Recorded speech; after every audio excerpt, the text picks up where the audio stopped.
Well, howdy. So from being a little boy in Durant, Oklahoma, which is 90 miles north of Dallas, just barely inside the border, we had two claims of distinction in Durant. One was that we had more cattle in Bryan County than any other county in the United States.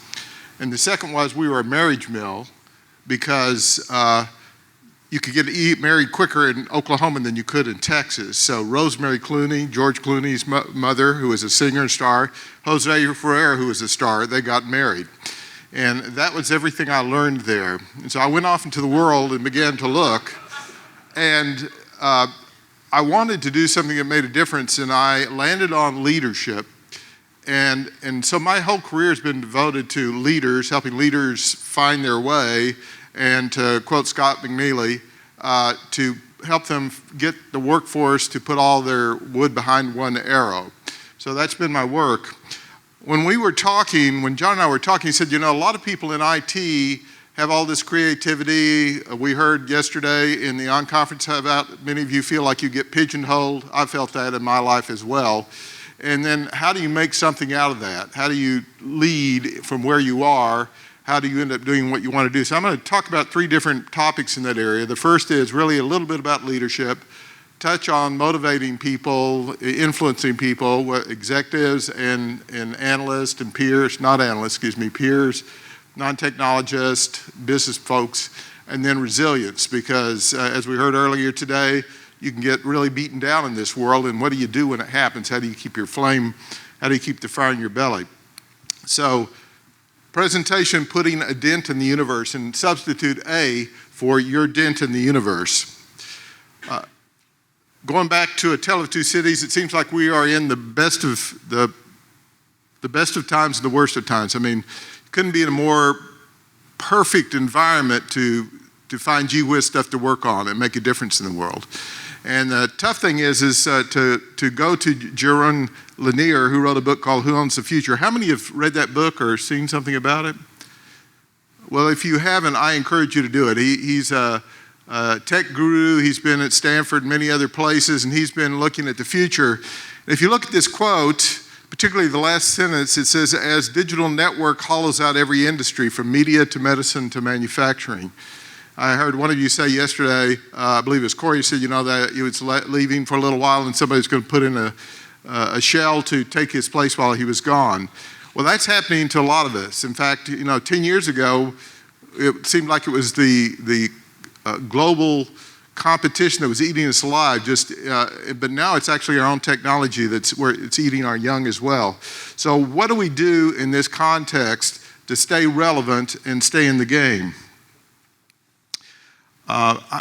Let me go back to what I saw yesterday. I was looking at what I saw in common.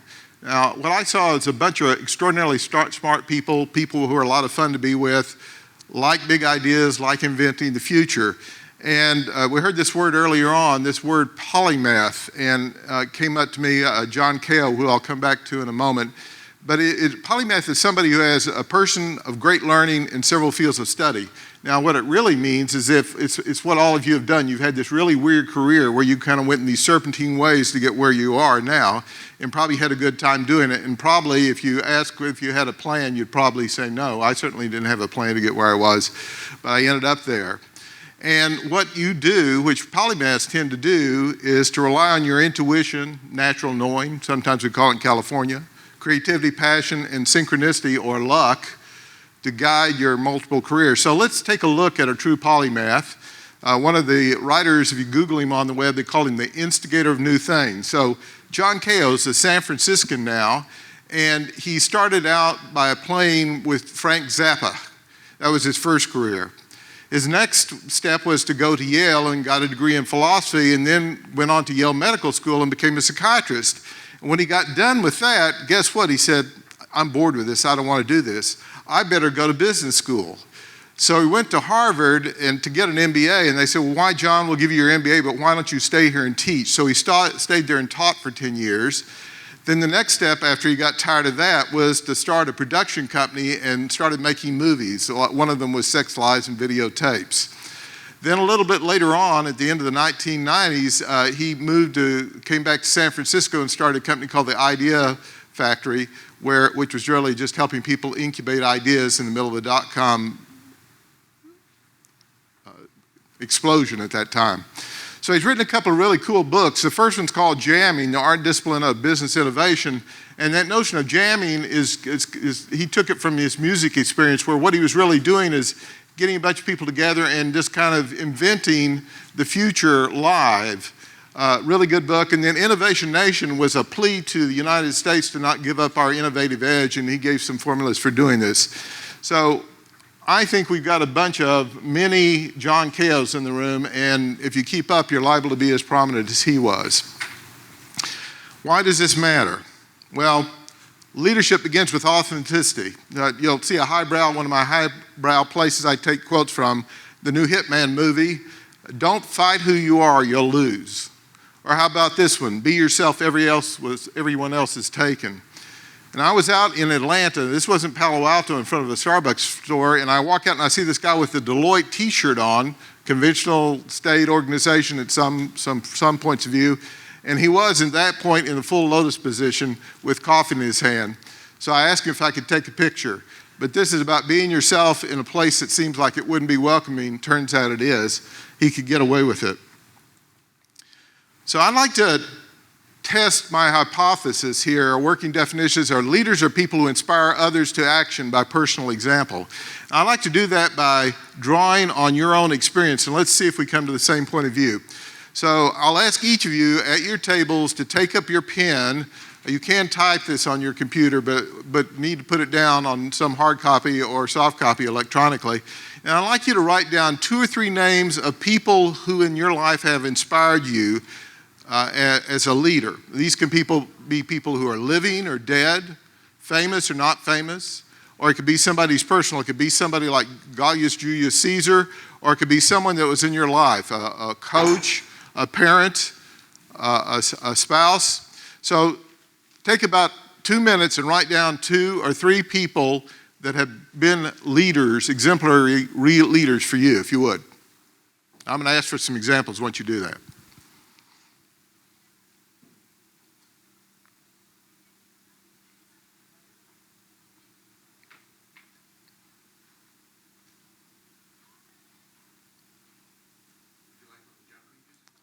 Well, wait till we get the second piece.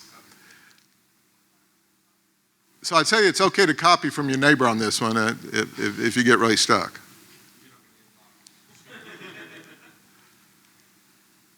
Okay, so what I'm going to do is just ask you just to kind of try not to talk over each other. Let's just get some examples. Just call out a name of a leader, and if you don't want to name the person, but you can name their position if it's somebody more personal. So anybody, some famous leader or not a famous leader, somebody who's a leader for you. Yes, sir. My 7th grade teacher. Okay. My 7th grade teacher. 2nd grade teacher. Good man. Who else? Yes, sir. Yes. Winston Churchill. Who else? Nietzsche. Oh, that fits. Yes. Sun Tzu. Aha, battler. Yes. Richard Branson. Okay. Yes. Chemistry teacher. Yes. Okay, there's another one. Someone else. Yes, sir.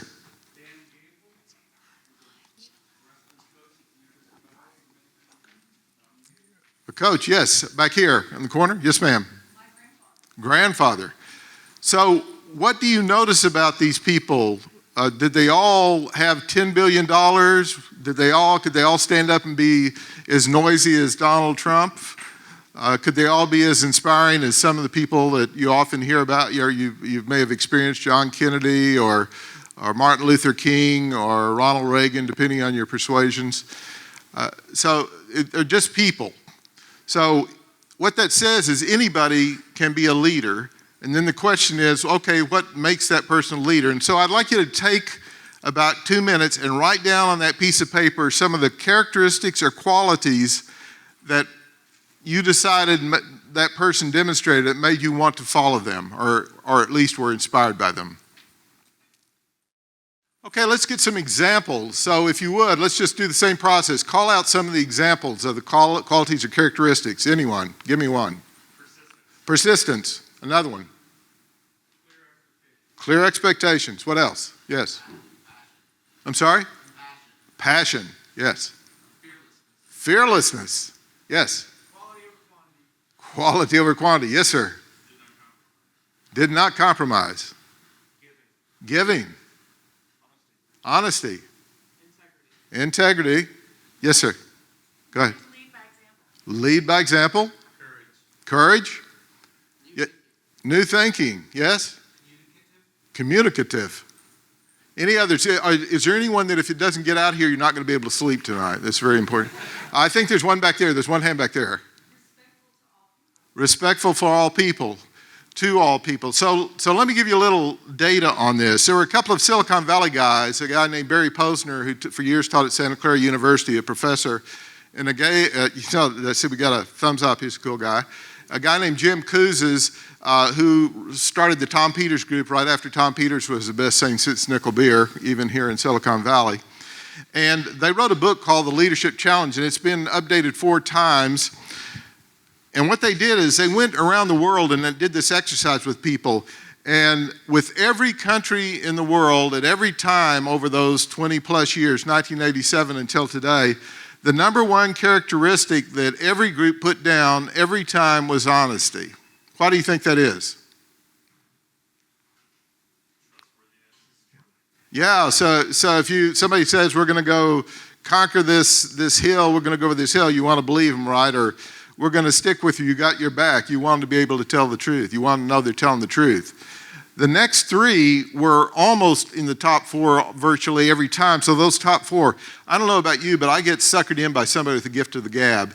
And so many times I used to go for all the really cool stuff they'd say, but I've now added this third competence to my list of things before I follow people. Now the rest of this list are some of the other areas that you talked about. You talked about caring. You talked about being respectful. I think that's up there in one form or another, right? Forward thinking, fair-minded. Here's something. We got all this brain science going on. When people feel like they're being treated fairly, and we can observe that with the brain imaging, did you know that when people feel like they're being treated fairly, the same part of the brain lights up as when you're eating chocolate or having sex? So it's really important. It's a pleasure part of the brain. So it really shows how important this notion of authenticity is. Being transparent, if you will. Now, does authenticity mean you have to tell everybody everything you're thinking? Not in my book. But what it does mean is when you talk to people, you tell people the truth. So now we have a profile. So the question is, they also have competencies. You know, a lot of people one of the big trends has been the last 10 years is let's get all the leadership competencies, the skills they have to have, and let's teach people all those things. And if they have all those skills, they'll be great leaders. Well, that misses the point if you don't pick up on this first part, which is really being authentic, being forward-looking, being caring about people, being respectful.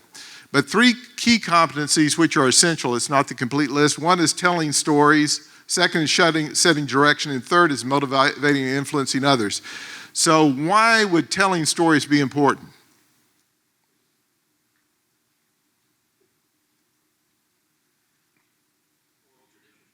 It's an oral tradition. Okay, yes. What else? It's easier to understand the concept, and frankly, the way the human brain works, if you don't hear stories, people don't remember it. They just don't remember it, and it can be a much more compelling event if you have a storyteller doing it. So setting direction, that's pretty clear. If you're a leader, you're saying we're going this way, and people need to know where you're going, and then motivating, influencing others. So I'd like to begin to talk about this third category, and the fellow earlier on talked about one of the models, the stages of team development. There were 2 models in my life that really, and I learned them both here when I was here in Silicon Valley, they really had a big change. One of them was the stages of team development. I happen to have grown up in a family where it was a cool family, but we did not show any negative emotion. In fact, the worst time of my life was Thanksgiving, where they had this extended family and everybody wanted to kill each other because we were all mad at each other and we couldn't say it. And so I was 37 years old. I was working in corporate structures. I was at that time working at Tandem, which was a pretty wild and woolly culture, but you had to be nice to people. And I was taking a course, and a guy from Stanford's business school was teaching it. And he talked about stage of team development. He said, you know, you go through this forming stage where everybody's trying to figure out what's going on, and there can be a lot of argument. You can have a perfect clarity of statement, of perfect clarity about where you're going. They'll argue about it. But next step is what they call storming, as our friend mentioned earlier today. And that's what I used to avoid. But what he said changed my life, because he said, you know, it's kind of like when you get married and you have the first argument and the other person doesn't go away. So when you're motivating people and you're working in teams, you kind of need to know about those stages. And now when I see all the storming going on, I can kind of just live with it, because I see it as a step to the next best place, which is the performing process. But there's another model that made a lot of difference for me, and it's this one. And by the way, if you're interested in this, when you leave, if you Google DISC, Personal Profile System, you can get this tool and use it. There's a ton of information on it. But when I was about 29 years old, I was working, and work for me at that time, I was pretty introverted at that time, because I was just shy. And when I grew up, people said, don't be so crazy. Fortunately, I moved out here so I could be crazy again. But I thought about 3/4 of the world, they were just stupid because they didn't get my ideas. And I did this exercise, which I'm going to describe to you, and it was life-changing. And by the way, I've done this with thousands of managers and executive teams, and you get the same story every time. But basically, let me tell you what the structure is, and then I'll explain this tuba tube. Basically, what you do is you have people, if we did it here, I give you out this self-assessment tool, and you take a couple of minutes to fill it out, these adjectives that you say describing most like me and least like me in the work setting. And then you come out with a profile that have one of these 4 areas the highest, and probably another one about second highest. And the process is you get the people who are all the dominant folks, another name for them is controllers, you put them in one corner of the room, you take the influencers, sometimes called promoters, you put them in another corner of the room, put the conscientiousness and steadies in the other 2 corners of the room. And so if you went around and observed them and you asked them to come up with a list of 10 adjectives that describe them as individuals, and they all had to agree to them, pretty close to consensus, and then 3 adjectives that said what their weaknesses are. For the positive ones, you'd hear these. For the dominant folks, they'd say, well, we're results-oriented. Getting it done matters more than anything else. People tend to be self-confident in this category. They're strong-willed. They can be directive. They can be motivated. They're motivated by challenge. They're very competitive. They're independent. They're practical. And if you're observing these people, remember, they're really kind of controlling. What would you think if you had a group of 5 or 10 of you that were really all controllers working together? What can you imagine you'd see happening?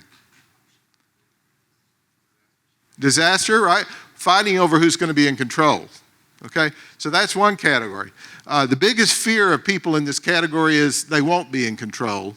And they tend to be really impatient. And I'll tell you how to influence them in a little bit when we come back to it. This is on the extroverted continuum. Those people on the left-hand side are really task-oriented, the dominant and the conscientious people. Then the influencers, it's kind of the other end of the continuum. Influencers tend to be enthusiastic, tend to be promoters, optimistic, persuasive, and animated. They're emotional. The most important thing to influencers is to have a good time in life. So imagine you had a group of influencers in there coming up with this list of people. What, if you were observing them, what can you imagine they might be doing? They love to have laughing, making noise and laughing, just being crazy. Can you see some people at work like this, right? So some of these other styles think all these influencers are just the ones that are just blowing smoke, because they're really good at getting energy up and getting people to follow them and having a good time, and they get things done, but they tend not to be very detail-oriented, which drives some of the other styles crazy. Go down into the more introverted styles. Conscientious styles are sometimes called analyticals. They're the people that are very detail-oriented. They're perfectionistic. They're accurate. They're persistent. They're serious. They're orderly, sensitive. So sometimes these people these are the people that you give an assignment and they will go to the nth degree to make sure it's perfect. They may also be the people that you give an assignment and you say, how soon can you get it done? And they'll tell you it's going to take 6 months because they want to get it perfect, right? They're really detail-oriented. And their biggest desire in life is to be perfect on doing the task. Over on the steadiness side, and this I don't mean to be pejorative, but I just think it's true. You know how a dog will love you no matter what? That's the people who are steady. These are people who are really loyal to other people and care about people more than anything else. Amiable, dependable, agreeable, they're not too keen on change. They're contented, calm, practical. So my sister's one of those. So she would do anything for you. Their weakness is they get spooked when they're asked to do something that they haven't done before. So if you are from the dominant or influencing category and you have one person who's a steadiness working for you or working as a coworker, and you come into them and they come back from vacation, what's the smartest thing you could do at the beginning? What would you say to them? What? Welcome back. That's good. What else? Nothing's changed. Oh, good. We got a clever one back here. That's good. What else? What could you say to them? What if you went up and just started talking, say, hey, Sally, you just came back. Here's the first thing I need you to do today. What do you think how they're going to react to that? Not as good as if you tell them that you missed them. Aha, you missed them. Let's talk about relationship. How was your trip? So if you are up in this dominant category and most dominant folks want bullets, right? We talked about high-level executives. Not all executives are in this dominant category. They can be any one of the four. But people up in this controlling dominant category really are looking at results. So if you want to try to influence one of those people, what's the smartest thing you can do when you're coming in to give a presentation to them? They want it what? We've heard of executives, but it's anyone in this category. Bullet points. Be crisp, be clear. What if you come in and give them, you're a conscientious person, and you come in and give them mountains of data, what's going to happen? Be impatient, right? They can even be cranky. In fact, let me talk about some of the downsides when you annoy some of these people. So think of somebody you can guess who's pretty dominant in this category. When they're in a bad mood or feel pressured, they can overstep prerogatives, act restlessly, stimulate anxiety in others. I'm sure you've never seen that. Overrule people. Be blunt and sarcastic, sulk when not in the limelight. They can be not too cool. In fact, a lot of these other sides, the other three areas, kind of think they're assholes to work for. Now, most of the people who are really successful in sales and executive positions that have that as their predominant one or management positions have a backup either in the influence style or steadiness. So when they still care about people, but they really task-oriented. If you've got a conscientious person and you're trying to influence them and you know they're perfectionistic, you know that the thing they care about is the task, if you're trying to influence them to do something quickly and they say it's going to take 6 months but you only got 3 weeks, what can you tell them to get them to do something more quickly and live with it? What can you guess?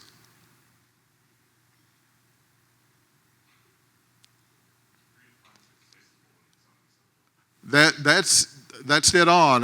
So if you ask a group of these people, what they'll say is, hey, you know we want to take 6 months. You just come up and tell us that I want you to give me the best job you can give me in 3 weeks. And I know it's not going to be perfect.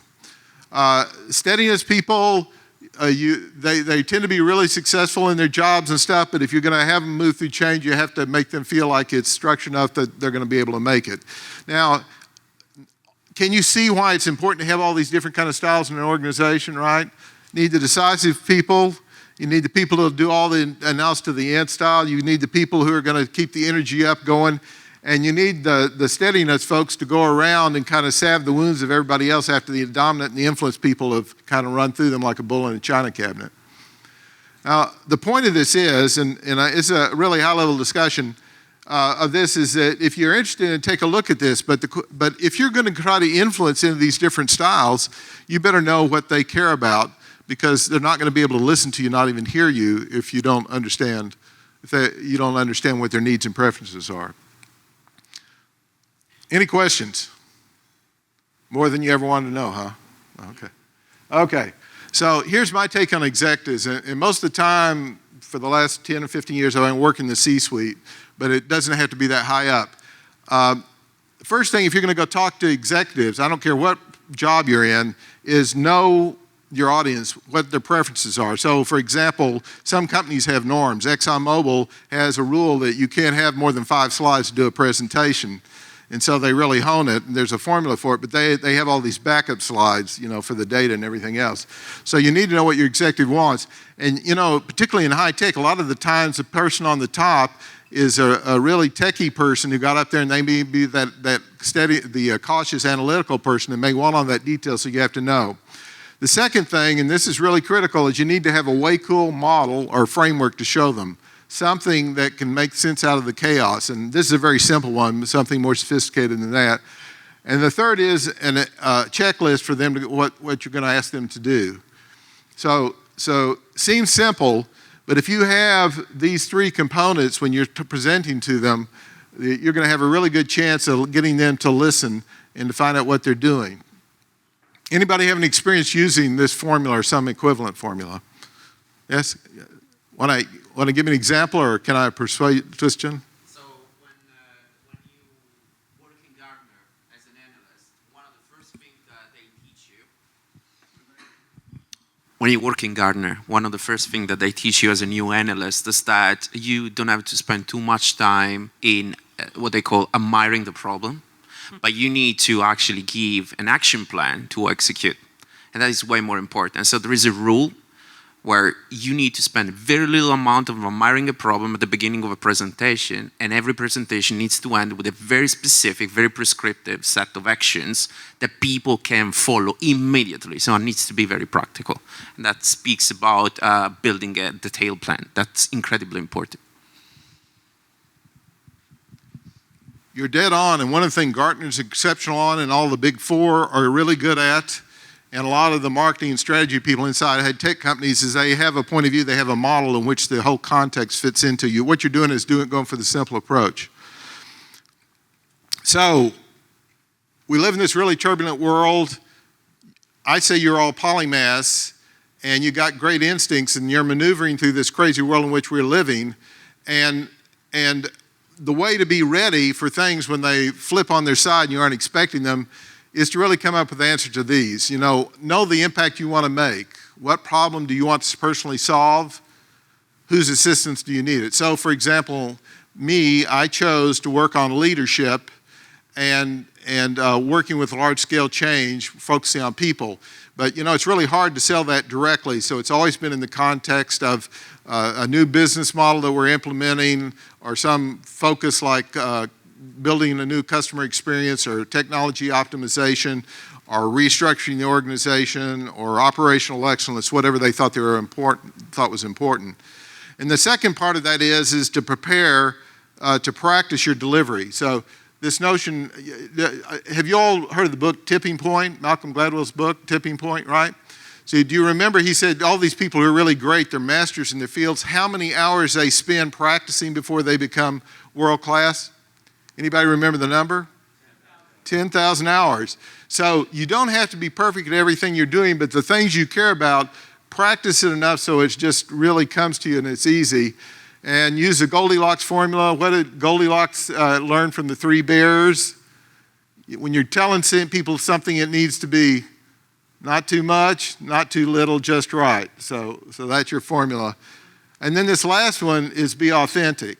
Because all the examples that you talked about, these leaders, that person connected you because they were being themselves. So, what happens when the world comes to an end? For me, I was out here in San Francisco. I loved it. It was incredible.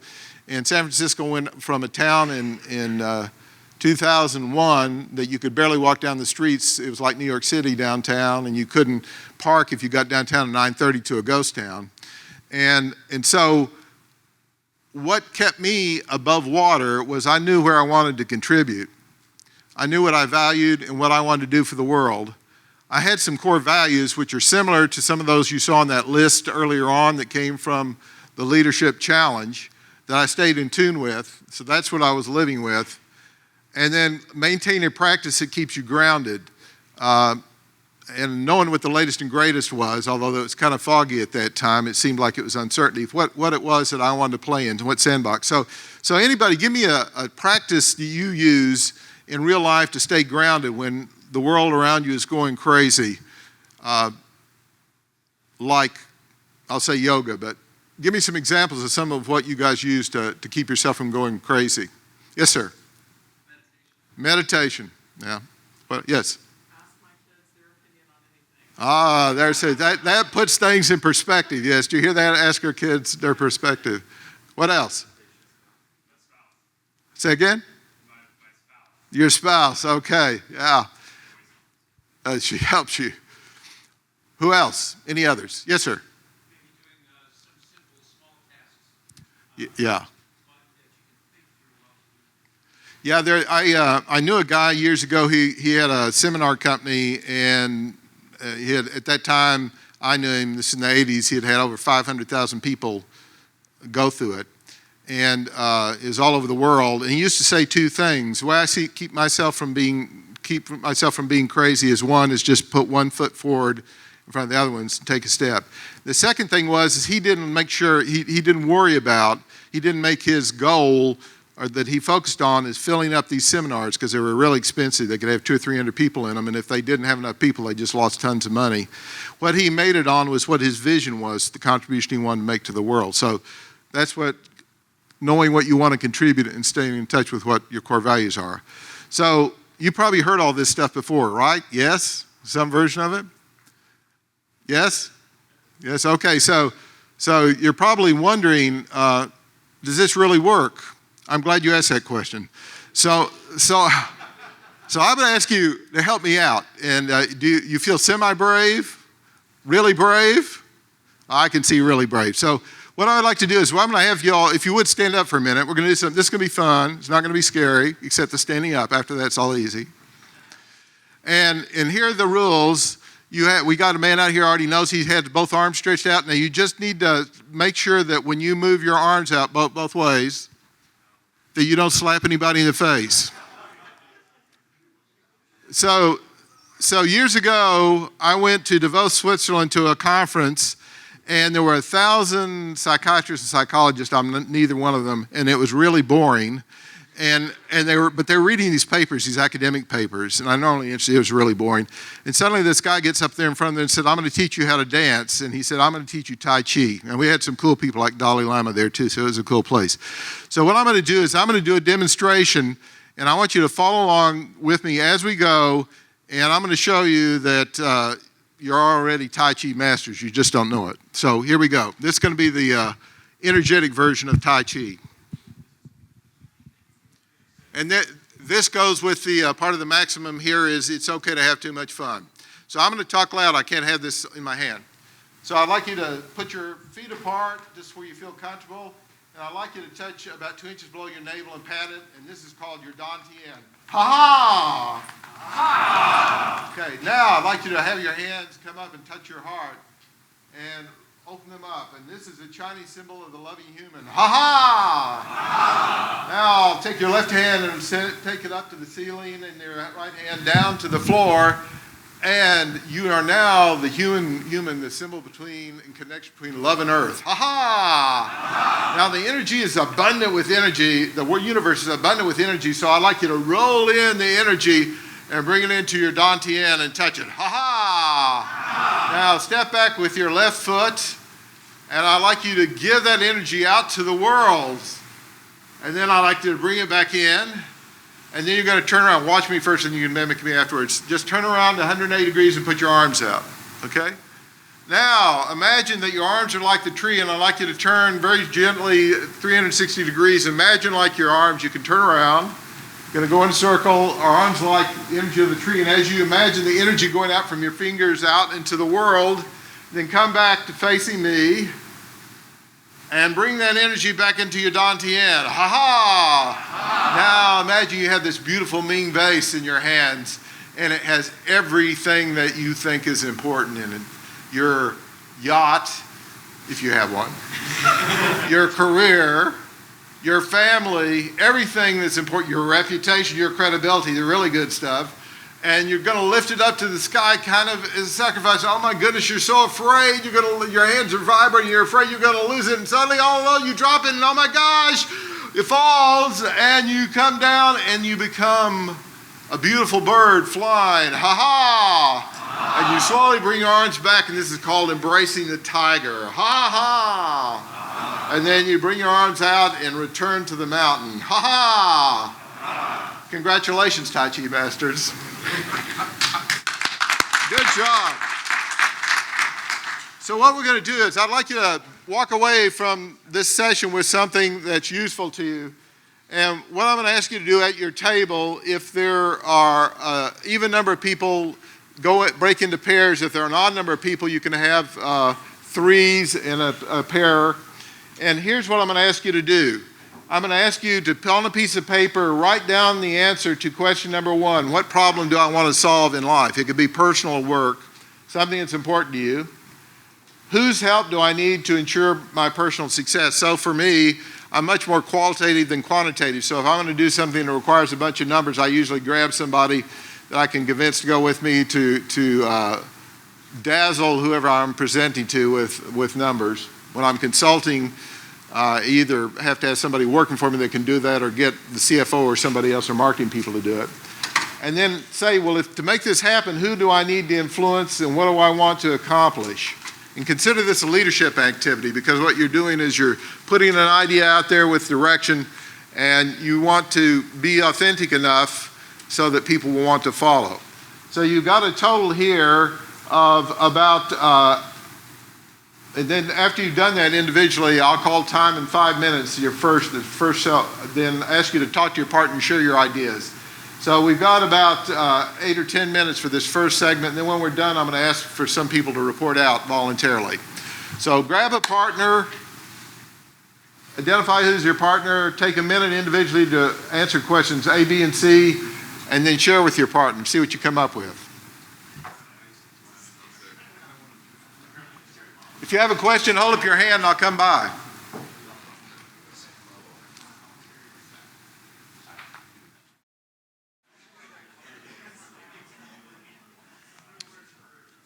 Okay, let's get 2 or 3 examples, and for those of you who are really jazzed about this, you can take some time over to lunch to talk some more.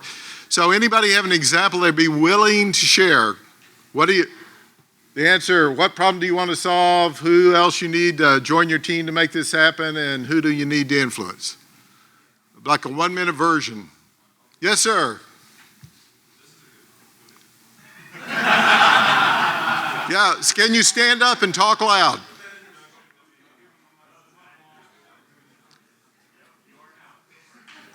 Stand up and talk loud. Okay. Ah, yes, sir. Looking at new career opportunities. Cool. Is that it? Do you need anybody else to work with you to make that happen?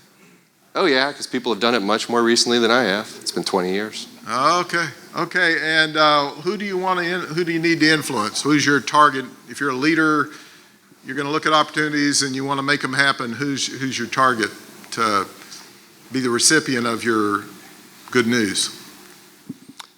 Technical people and companies like myself, where I put myself out there in my blog. Okay. It's been a long 4-year struggle to just prove my own competence to myself, which has made me a lot happier, knowing some more of exploring my own capabilities. Eventually, I can hope that aligns well with my career. That's what I'm working on now, inside my company or outside. Okay, I bet you it will align. Let's give him a hand, yes. Jeez. 2 more examples. I'm standing between you and lunch, so we need another example. Yes, sir.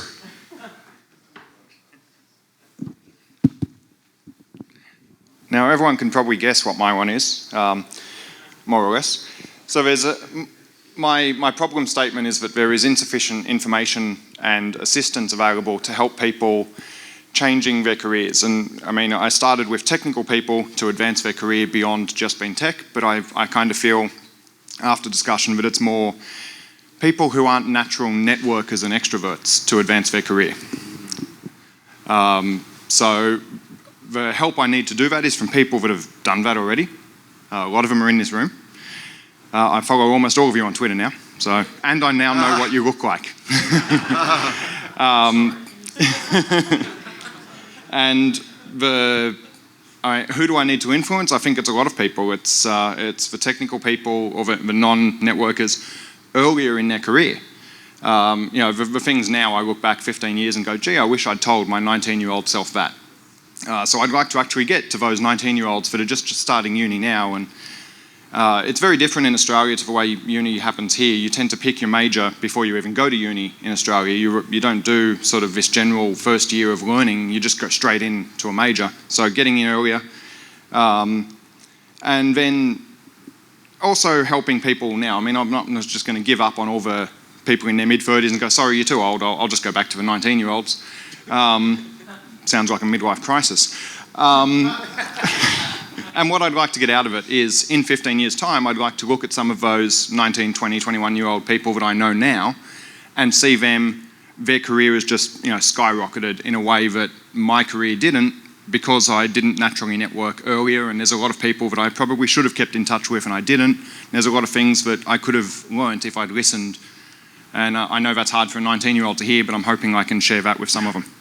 Okay, let's give him a hand. Thank you. One last example. I think this table over here. Oh, you're lucky. You're lucky. These folks, one of those three wants to tell us what they came up with. This three? Yeah. Yep. Yeah. You made eye contact.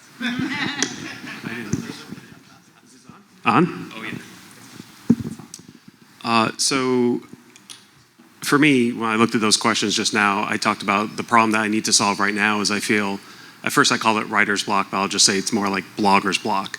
I've been writing for a long time, and of course my job relies on me building a lot of content. And a lot of times these days, I have a long list of like ideas, and I look at them, I'm like, yeah, I'm not interested. And when I think about the help I need to ensure that personal success, it's really, well, that's just me. It's not really anybody else responsible for me doing this. It's really me. But then I realized, actually, I need the help from my team. We have a team of geeks at SolarWinds, and we kind of need that help with each other. And we're trying to, just last week we had a meeting where we actually spent a little more time collaborating on some ideas, and that felt, I love you too. And that felt really good to have that collaboration. So I need your help, Kong. And who do I need to influence? Well, the end results of all this is I need to influence the audience that consumes that content. Okay, thank you. Give us a hand. So I'm going to leave you with some parting words, and I just want you to know where I discovered them on a big advertisement in a mall about makeup. So as you see them, think how they apply to you. Be yourself, be bold, be unexpected, just like my puppy. Good job.